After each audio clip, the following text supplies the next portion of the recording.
All right, once again, good evening, everyone. Lieutenant Colonel Alan West, the Executive Director of the American Constitutional Rights Union, and welcome to our continued bi-monthly webinar series here. And if you want to follow up and learn more, always go to theacru.org. Again, that is theacru.org. So you can get updates from our President's Corner. You can see the weekly Colonel's Constitutional Brief and other things that we're doing. And we're going to talk about some of those things tonight. But when you think about how the left always talks about everything's a threat to democracy, a threat to democracy, a threat to democracy, you know, the biggest threat to democracy just happens to be the progressive socialist left, especially when it comes to our electoral process. And let me just run through a couple of things that I was writing down as I was making my notes. The whole thing about unsolicited mail-in ballots, which is very much so different from absentee ballots. And I recently wrote a little update, a little brief about that called a primer on ballots, ballot harvesting, ballot drop boxes. Now, with the open borders situation that we have, they're even talking about illegal immigrants being able to vote. And in some places, illegals are voting in local level elections. Then we have this thing called the National Popular Vote Interstate Compact, which is a means by which about 15 to 16 blue states, to include Washington, D.C., they've come together and they're trying to undermine the Electoral College, which is part of our representative democratic process and system that we have here. So when you speak about threats to democracy, wanting to end the filibuster and many other things, stacking the Supreme Court, it all comes right back to the people that are pointing their fingers at everyone else. So tonight we want to tackle that subject. And tonight's subject is the left's latest effort to control voting. And joining us tonight to discuss this issue is the President and CEO of the American Constitutional Rights Union, that is Lori Roman, and then also Jason Snead, who is the Executive Director of the Honest Elections Project. And what we really want to look at are two things tonight. First and foremost, this thing called ranked choice voting, which I have been reading about kind of recently. It is really confusing. It kind of reminds me of racetrack betting. And the second thing that we want to talk about, and that really is in the wheelhouse of Lori Roman, and that is this whole thing about our vulnerable voters. And ACRU has a program called the Center for Vulnerable Voters. And if you have not recently read Lori Roman's article in the AMAC magazine, the Association for Mature American Citizens, you should read that. And she's going to talk a little bit more about that. But first, let's go to Jason Snead, who is, again, the Executive Director of the Honest Elections Project. And Jason, when I read about this ranked choice voting, which has really made its heyday and broached onto the stage in Alaska in this recent election, but it's also something that has been accepted in Maine. And I just recently read where in the state of Arizona, they just barely voted down going to ranked choice voting. Can you just elaborate on really what ranked choice voting is? Certainly. So first of all, it's a pleasure to be here talking about election integrity issues. I've always said that these sorts of issues really should be American issues, not partisan issues. The left is desperate to make this into a partisan fight because they know how popular things like voter identification laws and clean voter rolls are. They also know how unpopular attempts to radically reshape voting like ranked choice voting are. So there's going to be a lot of misleading rhetoric that they throw at you about this. But at bottom, ranked choice voting is a fundamentally different type of election system. So regardless of where you live in the country, unless you live in Alaska or Maine, most of us are pretty familiar with the customary way that we vote. You know, you've got multiple races, multiple candidates, and you get to go into a ballot box and you get to check one person for each race, right? So you vote for one person, and then generally speaking, although not always, the person who gets the most votes wins the election. There are some places that require runoffs, or local races require runoffs to get a majority vote. Well, what ranked choice voting does is upends that entire system and replaces it with one in which you can vote for more than one candidate in a race, and you rank them by order of preference. So let's say you've got 5 people running for Congress, right? You now can rank 1, 2, 3, 4, 5 based on your order of preference. The officials running the election will collect all of the votes, and then they will begin the process of tabulation. And ranked choice voting is designed, at least ostensibly, to give you that majoritarian element of a runoff system without having to conduct a runoff. So they will count up all of the first place votes. And if no candidate gets more than 50% of the first place vote, then they will proceed through a round of eliminations. They will find the least performing candidate, they will eliminate that candidate, and anyone who voted for that eliminated candidate will have their vote shifted to their second place vote and redistributed accordingly. And that process of elimination repeats until you get someone who wins more than 50% of the remaining vote. That's ranked choice voting in a nutshell. It is a complex system. And in the course of running those multiple rounds of tabulation, you run into lots of problems like ballots getting thrown out and so forth. And I'm sure we'll get into more. It's very interesting because, I love college sports, especially college football, and now college basketball is going on. And this seems just about as mad as March Madness and bracketology, what you're trying to explain. And so, Lori, I want to shift over to you because when you talk about our vulnerable voters out there and what Jason just tried to explain, and I'm of the mindset, if it takes you more than about 3 minutes to explain, that means it's pretty complicated. So when you look at the vulnerable voters out there, how do you think this ranked choice voting, which is this incredible idea that the left has come up with, how will that affect our vulnerable voters? Well, I would think the vulnerable voters and even all voters would find this very confusing and discouraging, realizing that their first vote, their first choice probably doesn't count and their ballots might be thrown out. But I can imagine for vulnerable voters, this would be very difficult to understand. We're talking about the elderly sometimes people in group homes, people in assisted living. And for them, it might be just too complicated and it might discourage them from voting at all. And then you have situations where you have people who are in the military and it's difficult enough now for our military to vote. The armed forces don't make it very easy for our military to vote. They don't have a very high turnout rate for voting for a variety of reasons. Most of the time, obstacles put in their way. And this could further cause a suppression of the vote. It could cause a lack of confidence in voting. It could cause just more confusion for everyone. So I would imagine this will have the effect of dampening voter turnout overall for everyone, but especially for vulnerable voters. And let's stick with you on that topic because you just recently wrote that piece in the AMAC magazine and talking about examples.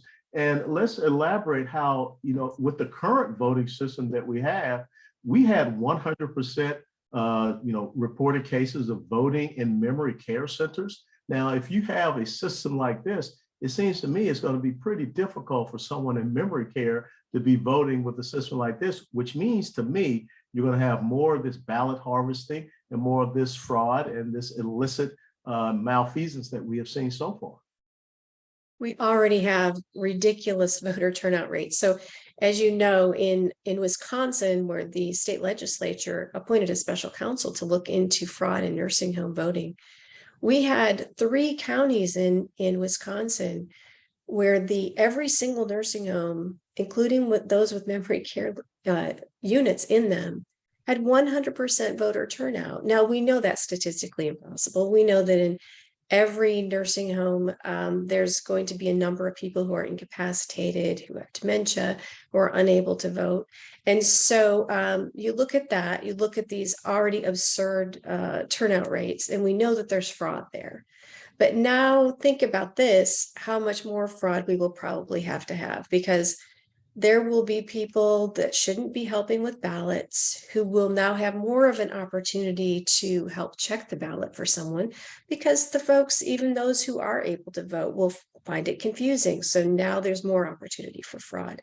You'll have a caregiver or someone else, maybe an activist, as we've often seen at the American Constitutional Rights Union on our vote fraud hotline. We see activists going into nursing homes. And now you have more confusion over voting and more opportunity for someone to say, here, let me just fill that out for you. I know it's confusing. Jason, you talked about how someone goes in and they fill out, for better terms, let's say they fill out their first bracket. Once you fill out a bracket when you're doing the March Madness, you don't really get a chance to go back and adjust it or whatever. So what you're saying is that, candidate X is going to drop off and candidate X's votes will get reallocated or reapportioned. However, who are the people that are making that decision? And how does someone know that their ballot is being correctly reapportioned or reallocated? Well, so this is a great question. So any jurisdiction that uses ranked choice voting will set out a series of regulations that describe how this process works. And they will lay out in detail, if a voter makes a mistake, it's not necessarily fatal, but if they make two mistakes, then their ballot will get thrown out. What do you do if someone votes for someone in first place, but not second, and then skips to third, that sort of thing. And those decisions are made as you collect and tabulate the ballots. From a voter perspective, of course, that process is largely opaque. You really don't know how the ballot is being counted. And certainly ranked choice voting makes things like post-election recounts and audits much more difficult because of the complexity. In fact, ranked choice voting is so complex that we actually see voters make mistakes with their ballots, and the people tabulating them make mistakes with their ballots.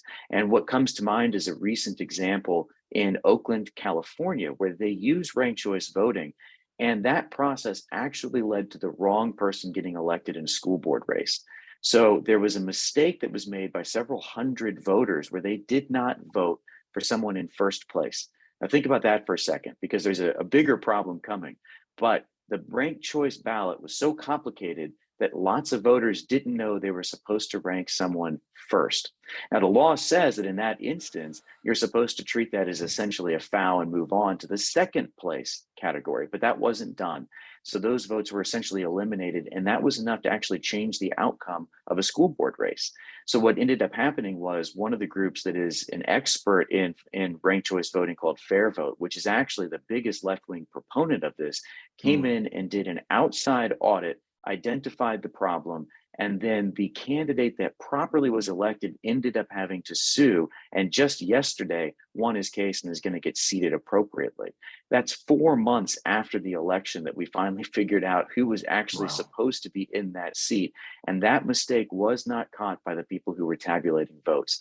That's ranked choice voting, and you don't see that in the brochures that groups like Fair Vote that are pushing this are peddling when they're pushing ranked choice voting. That's for sure.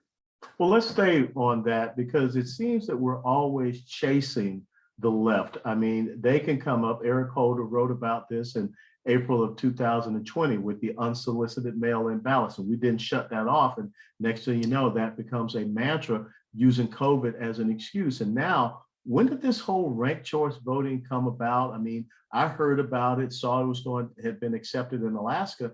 And this is really something that confused me. I mean, Lisa Murkowski out there in Alaska, she signed on to it. She supported it. So we can say that it came from the left, but why would it be that a Republican senator in a primary race would want to have ranked choice voting in her contest?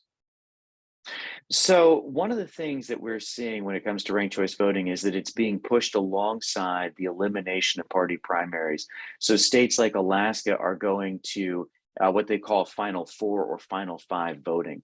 And that's where for each office, all of the candidates run in a single primary. So in Alaska's instance, more than 50 people were running for Congress, and that's just all on one ballot.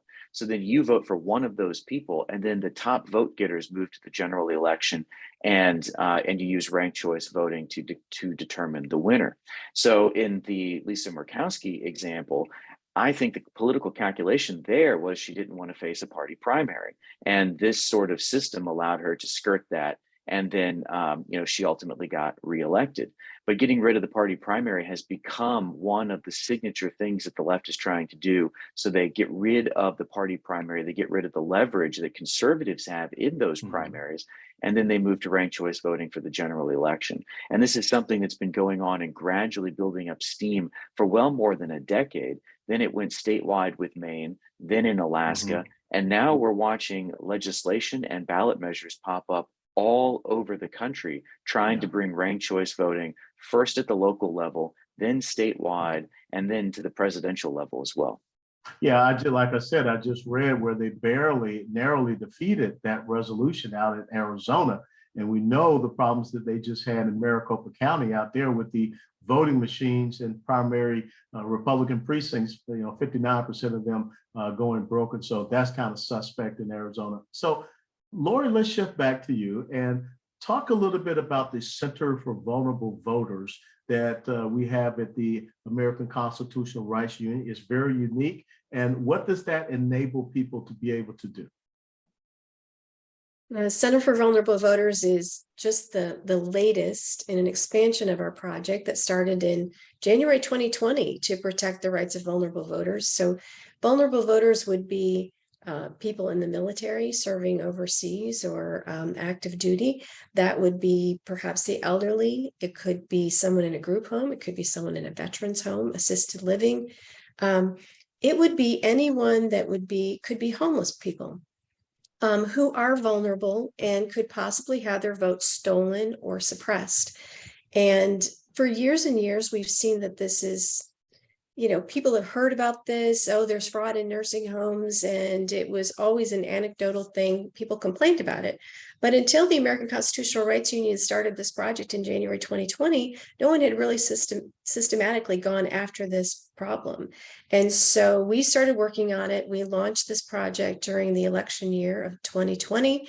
And then we rolled it out. We have legal letters that go to nursing homes and assisted living. Those are written by our attorneys, and they warn them about the repercussions of not protecting the vulnerable in their residential facilities. We have a vote fraud hotline, which you can see that number on centerforvulnerableVoters.org.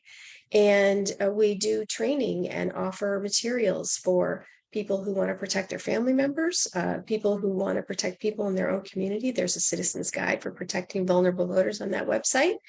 And there's also some training materials for residential facility staff and directors that they can use to make sure they're protecting the rights of the vulnerable voters in their facilities. But it's really important that they remember it's really bad PR, and someone could actually end up in jail, like we saw in Detroit last year. We saw a staff member of a nursing home in Macomb County, Michigan, just outside of Detroit, go to jail last year for forging absentee ballot applications, and an indictment over 130 counts in Texas last year of a social worker who was forging absentee ballot applications. So sometimes the crime is forging an absentee ballot application. Sometimes the crime is in ballot harvesting or ballot trafficking, as we like to say, when someone's illegally collecting ballots. And sometimes the illegal activity is actually tampering with a ballot, coercing someone. We've heard some horrible things on our vote fraud hotline, people being threatened that they would not have their medicine or their food if they didn't vote for the candidate of the staff member's choice. We've heard it all. We've heard some horrible stories, but it's a huge problem. It's nationwide, and we're here to help. So centerforvulnerableVoters.org. Can those who have their loved ones in these care facilities, senior living facilities, what have you, can they still go back and check a ballot and see and validate, what is happening, and still call into the voter hotline? They can. So many of the states do show the voting, not how people voted, but whether people voted on state websites. And then also we partner with a great organization. If they go to voteref.com, in many states where it's legal for that to be posted, that information is at voteref.com.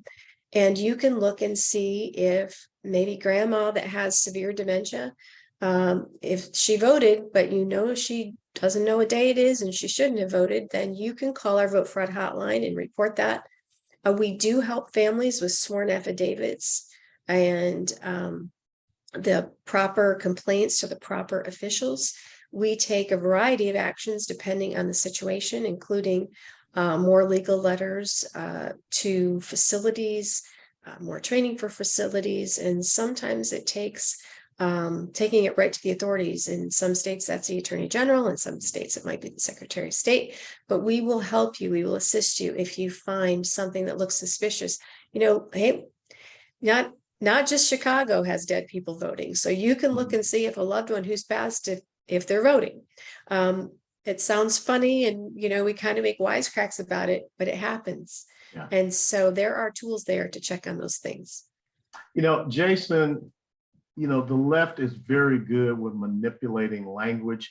What is the language that they're using to get people to believe that ranked choice voting is a good thing, because I think that's the critical thing, that we have to be able to impart to the people that are on this webinar and the folks that will come back and watch it later, is what do they need to look out for? What do they need to be contacting their state house members, state senators, maybe even their governors about, when it comes to this ranked choice voting?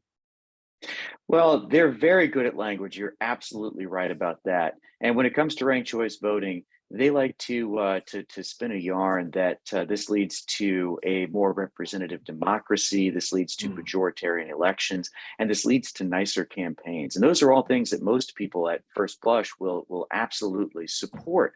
But none of them are actually backed up. None of those claims are backed up by the evidence when it actually comes to how ranked choice voting works in practice.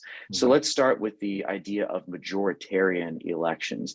Well, one of the things that you run into with ranked choice voting is this phenomenon called ballot exhaustion. And this is another way the left is really good with language. They take something that's bad, which is ballot exhaustion, and they call it something that no one really understands what it means. But at bottom, it's disenfranchisement.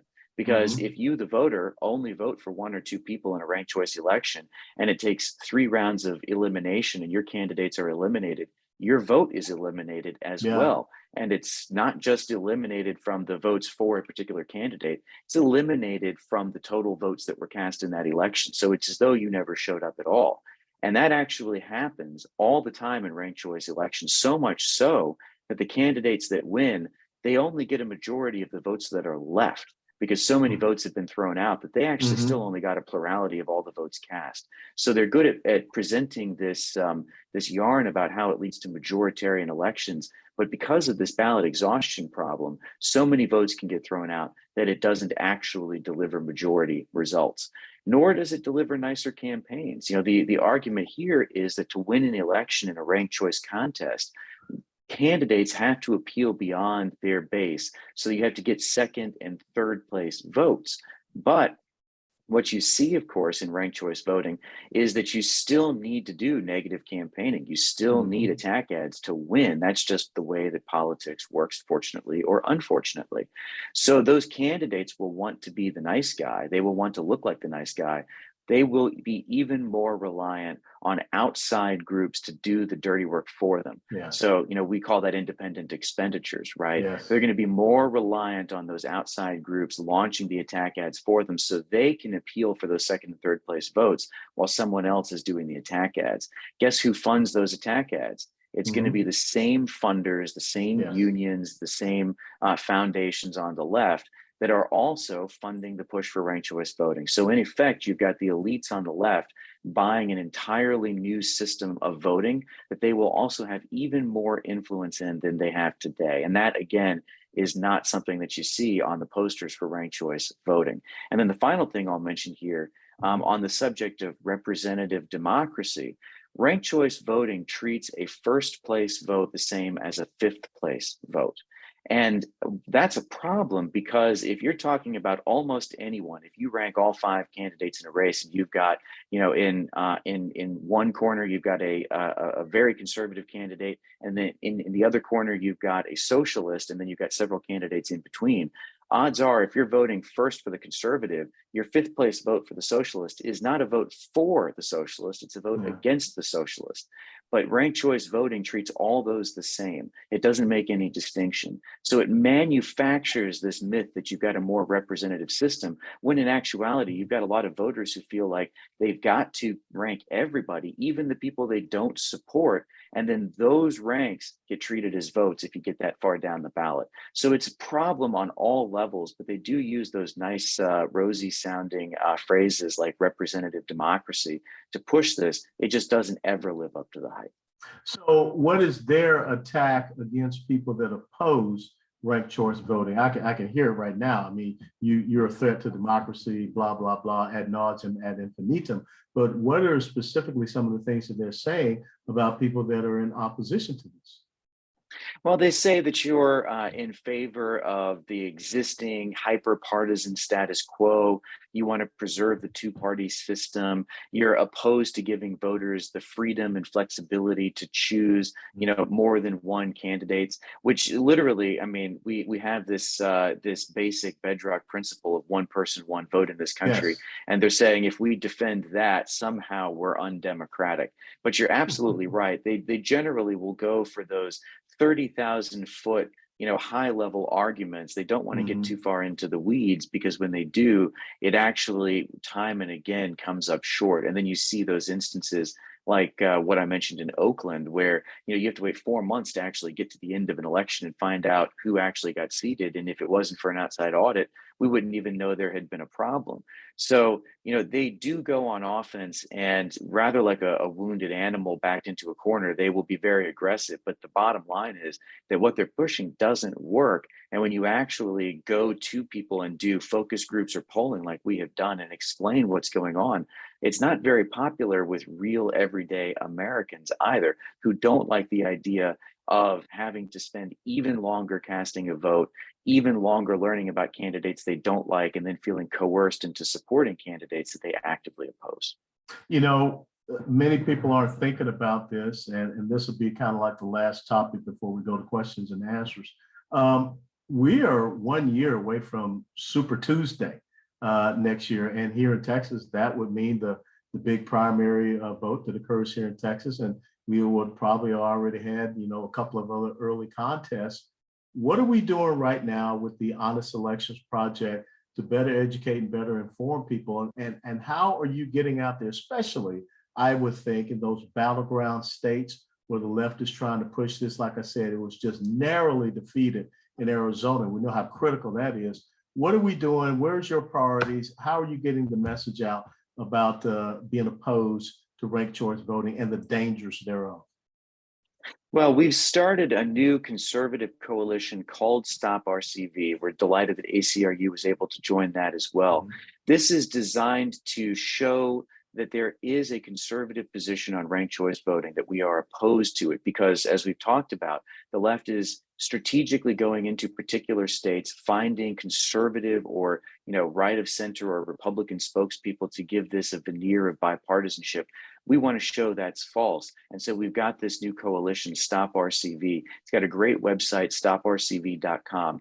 On that website, and we're getting ready to launch a 2.0 version, there's going to be materials and resources that everyone from everyday citizens to grassroots activists can access, learn, and share. And we've also got model legislation to ban ranked choice voting in your state. You do not need to wait for ranked choice voting to come to your towns and your cities or get pushed into your primaries or your statewide elections. You can be proactive and prevent this from coming at all. Florida has done this, Tennessee has done this, and there are about 4 states right now that are advancing legislation to prevent or block ranked choice voting from coming to their state. We need to see more of that. But I'm on the ground meeting with lawmakers, meeting with activists, educating folks and making sure they understand what the risks are and how they can fight back, because this is coming all over the place, all over the country. There is a multi-million-dollar effort on the left to push this into local elections, into state elections, and eventually into federal elections as well.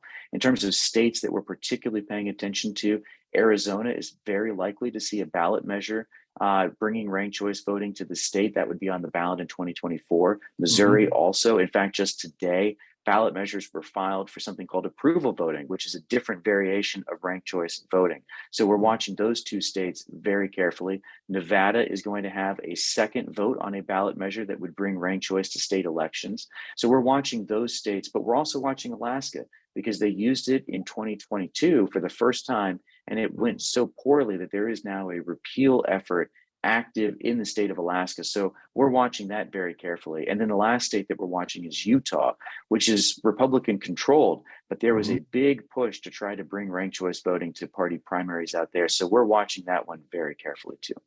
I served in the Middle East when I was on active duty, and one thing that the veterans would always tell us is this maxim that they have: never allow the camel to get its nose under the tent, because the rest of the body will follow. And that's exactly what you see happening here. You know, illegal immigrants are being allowed to vote in local level elections. And I think that's just the stepping stone. That's the nose under the tent. And if they can get ranked choice voting into the local levels, city council, school boards, you talked about, county commissions, then the next thing you know, the rest of the body will follow at state, and then of course the federal level. Laura, we're going to come back to you for the last word before we go to questions. And what's next with the Center for Vulnerable Voters, as we're, like I said, 1 year out from Super Tuesday, next year, March?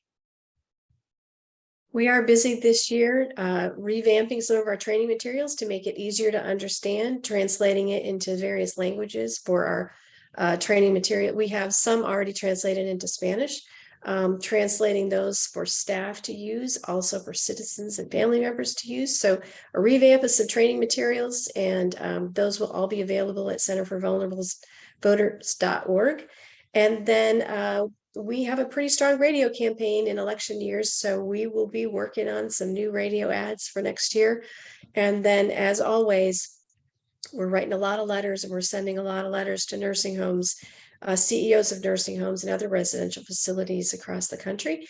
Last year, 20,000 letters went out from ACRU to these facilities, and there will be more next year. So as you know, there's no off year in elections when it comes to this. And we're really happy to work with Jason on this coalition to stop ranked choice voting and many other things that we work on with Honest Elections Project. They're great partners.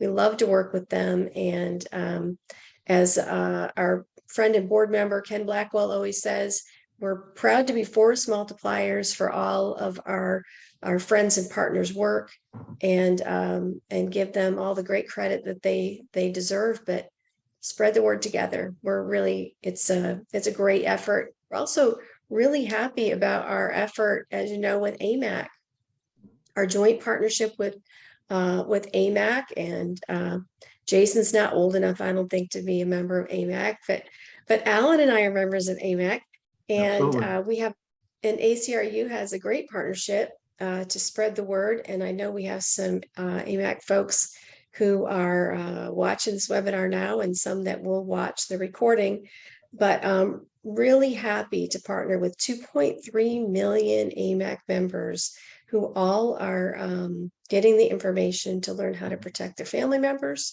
and their fellow citizens, vulnerable voters. And now, AMAC folks, we want you to join the fight to stop ranked choice voting. And AMAC stands for the Association of Mature American Citizens. Rebecca Weber heads up that organization. Her father started that organization back when I was coming into Congress. It's a response to the AARP, which is a little bit more left-leaning, and Mr. Weber, Dan Weber, started because they supported the Affordable Care Act. And so it's a conservative response to the left when it comes to senior issues. So now let's go to our questions. Right now we have 7 questions that are stacked up there. And Michael Blakeman says, sure wish that chat worked so we could join in more. All right, Michael, we'll keep pushing it. And again, we'll have this on video so you and others can come back and look at it. How do we get paper ballots in Gun Barrel City, Texas? Not even an option. I will tell you that, anonymous attendee, I think one of the things you have to do, elections are executed at the county level. So Gun Barrel City, and there really is a city here in Texas, just east of me, called Gun Barrel City. Look at the county that you're in and start pushing that with your county commission, because I think that's very important, that, as Jason has been stressing, we got to win this fight at the local level. And I think that's something also that Laura has been stressing as well.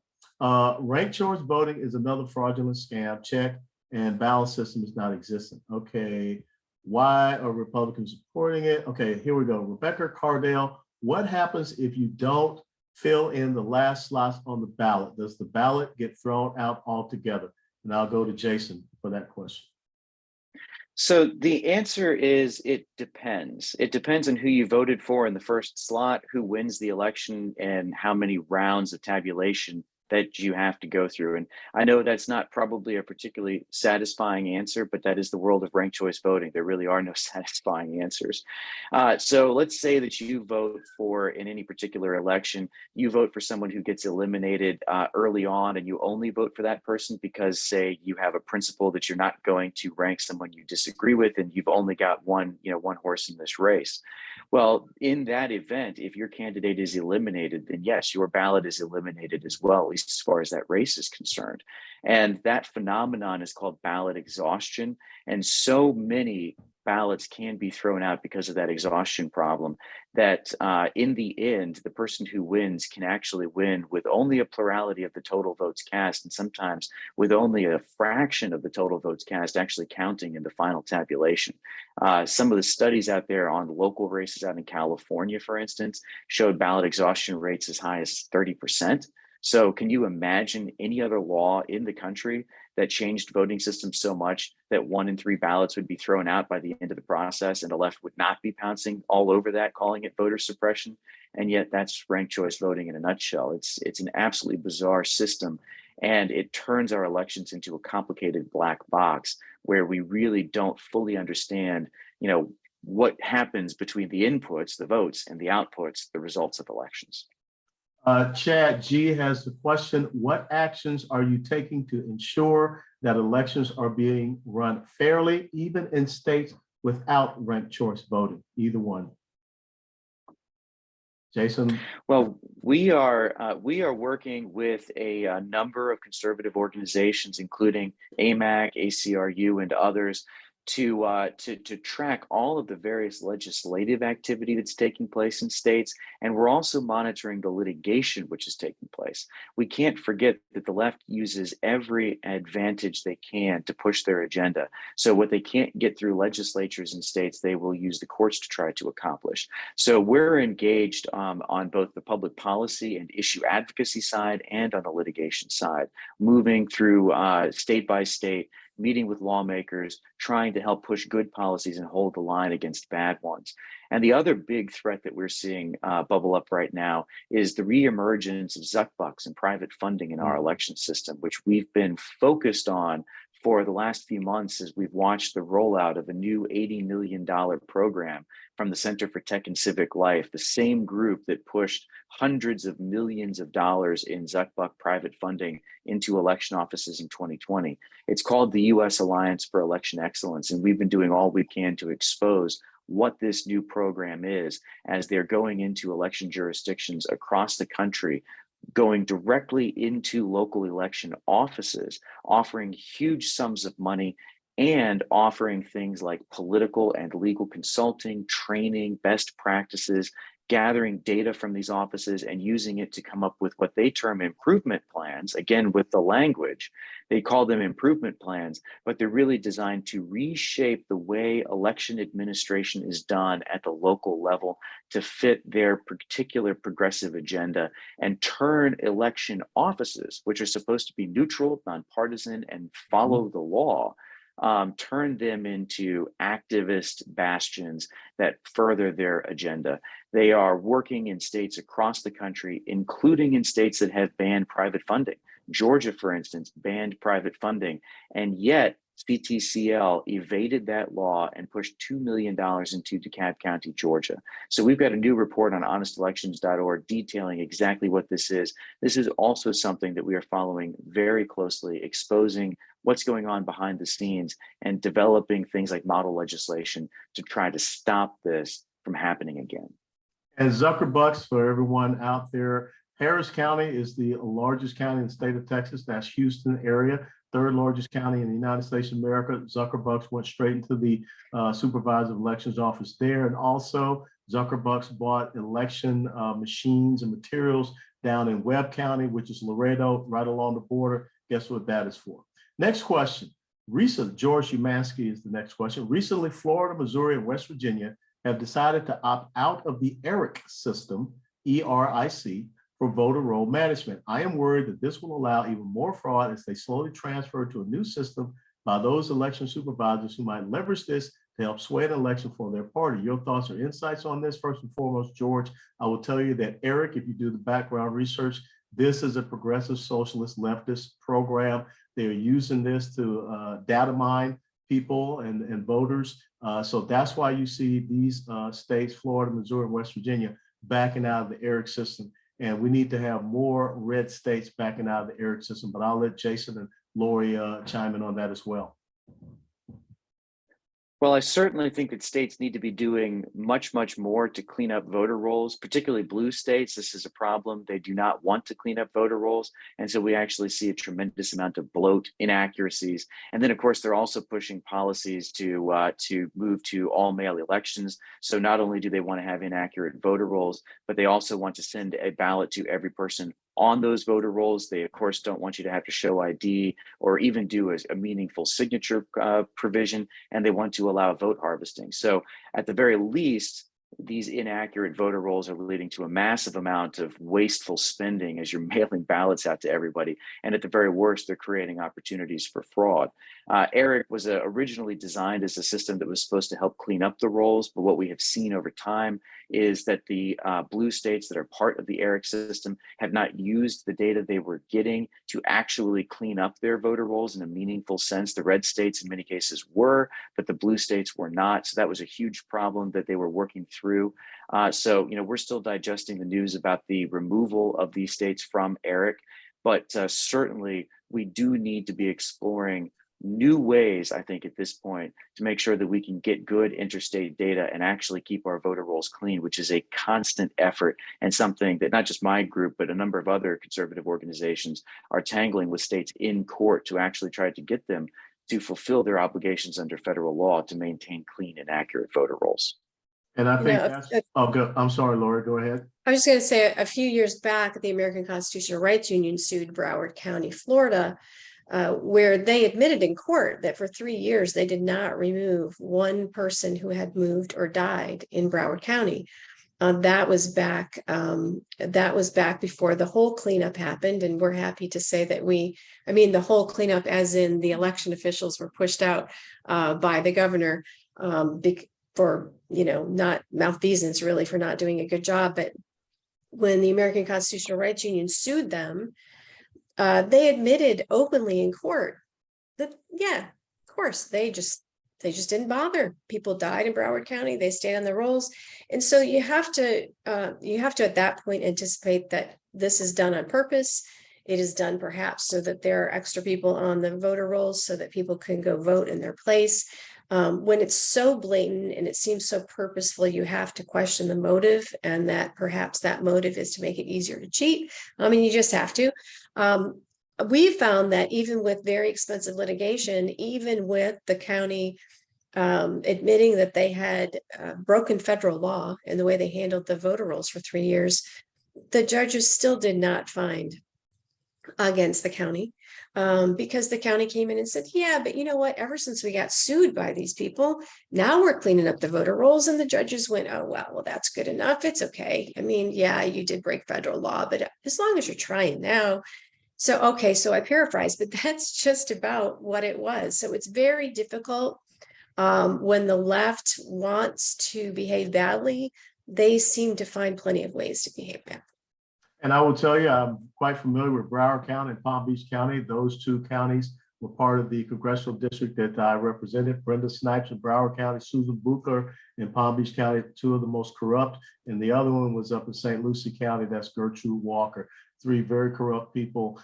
Gertrude Walker is still in place in St. Lucie County. And again, let me reiterate, the county level is where they can really stress. And so even if you're in a blue state, you got a red county, you own the county supervisor of elections, you own the county commission. Let's start cleaning up the voter registration rolls, because I believe that there's a warehouse of ghost voters that are out there, and that's what people are using. Next question comes from Dan Caro. What can we in AMAC do as a delegate to support this effort? I'll go to Jason. Well, certainly engaging in your local community, as we have all been talking about through this entire presentation, so much of this starts at the local level. So engaging, writing letters to the editor, talking to your friends and neighbors and any organizations that you're a part of, even if it's possible, going and testifying in state legislatures when good or bad election policies are being considered. But it's really about educating yourself and engaging with the process. The left sort of has a built-in advantage in many respects when it comes to engaging with activism and so forth. They just got so many people on the payroll of so many left-wing foundations that they can call on at a moment's notice, and that's something that the right has not had. But with groups like AMAC Action engaging, we've seen tremendous contact with lawmakers being driven through those efforts, and that's been really, really impactful. These lawmakers need to hear from more of us, and particularly at the state level, getting even a small handful of notes or emails on a particular subject is the equivalent of receiving hundreds or even thousands of notes in Congress. So there really is that, as Ken Blackwell would say, force multiplying effect of engaging at the local and state level. And that's where about 90% of the fight is right now anyway. So I would encourage you to get educated, get informed, and then get engaged. And Stop RCV. Oh, I'm sorry. StopRCV.org has a great one-page fact sheet, or maybe it's 2 pages. Jason, is it 2 pages? I cheated. It's 2 pages. It's 2 pages. It's a 2-page one-pager on stopping ranked choice voting, and it's very clear and concise. And I'm actually speaking at an AMAC gathering in a county just north of me next week. I know that you all have your regional and county meetings when you're an AMAC delegate. So you can take that fact sheet and present it in your next meeting. And as we say in the military, always attack on various axes of advance. That's what we have to do. Ken Marks has the next question, and I think we kind of answered it, Ken. How can we work with county officials to clean up the voter rolls? Not a ranked choice question, but pertinent to improve voter integrity. I think we kind of covered that. The supervisor elections, the county commission, you got to show up at those meetings and talk about cleaning up those voter registration rolls. When was the last time it was done, especially when we live in red counties? Let's go to Rebecca Cardell, who asked, to help raise awareness and educate others, is there currently something that is available or could be created that illustrates a side-by-side voting scenario and who would win under our current way of voting and who would win in the same race with ranked choice voting, to help people understand why it's a bad idea? I'll go to you, Jason. Well, you could certainly look at some of the election data in Alaska, for instance, and see how you get some really unexpected, convoluted results. So in the congressional special election in Alaska last year, 60% of people voted for Republicans and a Democrat wound up getting elected. But doing side-by-side comparisons is difficult because, particularly when you're looking at these state level reforms, you're not just bringing ranked choice voting, you're also blowing up the party primary system. So at that point, then you're sort of extrapolating and guessing and whatnot. But you can look at the results of elections before and after ranked choice voting came to Maine, for instance, or came to Alaska, and you can see the differences in the outcome of elections. And the one-page, two-pager that I put together on honest elections and on Stop RCV that Lori mentioned also has a few more of those sorts of examples. Elections at the local level, for instance, where the plurality winner after 7, 8, 9 rounds of elimination goes on to lose in a ranked choice process. So the person who would customarily win loses on the strength of second and third place votes for other people. So those are some good real world examples without having to get into the political science extrapolations that you can look at to see how ranked choice changes the results of elections. This will be the last question for this webinar this evening. And of course, I'll let Jason and Lori share their websites and how you get in contact with them and get some of their materials. But Carrie French asks, are there any initiatives that have been written to stop ranked choice voting and approval voting? The answer is yes. So we're tracking legislation in a few different states right now, Montana, Idaho, North Dakota, and a few others that are preemptively banning ranked choice voting or stopping it at the local level. We are also watching some constitutional amendments work their way through the Arizona legislature that would ban it. And there's a push brewing in a few other places as well. On stoprcv.com, we have model legislation that any state can relatively easily change to fit their codes and enact that would stop ranked choice voting, as well as give citizens an opportunity to sue if your local jurisdiction decides to adopt it anyway, which unfortunately is something that we are seeing more and more common. Harris County, Texas, for instance, tried to bring 24-hour voting and drive-through voting in 2020, even though state law said no. So that's something that we have to be aware of. But that model legislation is available, and it was designed specifically so that it would be able to be used in any state where you need to stop ranked choice voting. Jason Snead, the Executive Director of the Honest Elections Project, where can people follow you and all the great work that you're doing, and where can people download all of these great helpful tools to assist them in understanding ranked choice voting and why it's banned? So we've got two websites that I'll plug tonight. The Honest Elections Project website is honestelections.org. And then for the Ranked Choice Voting Coalition website, that's stoprcv.com. And you can find excellent resources on both, including stuff that we work on beyond ranked choice voting, like the report on Zuckbucks 2.0 and our other work promoting election integrity and making it easier to vote and harder to cheat. And I just want to say at the end that it's been a great program. I really appreciate the opportunity, and it's always a privilege to be able to work with the ACRU on preserving the integrity of our election system. Lori Roman, the President and CEO of the American Constitutional Rights Union. How can people follow everything that is happening at the ACRU and especially the Center for Vulnerable Voters? Well, I too will plug two websites. If folks want to see what Colonel West and I are up to, go to theacru.org. Or if you're interested in the Vulnerable Voters Project, go to centerforvulnerablevoters.org. And as always, I want to thank each and every one of you for participating in this webinar. We will also have this posted so that you can come back and view it and share it with others. And please join us for our next webinar, which will be in a couple of weeks. Remember, the American Constitutional Rights Union wants to make sure that we protect your constitutional rights. And that means we have to keep you informed, educated, and activated. To all of you, God bless you and have a great night. Thank you for being with us.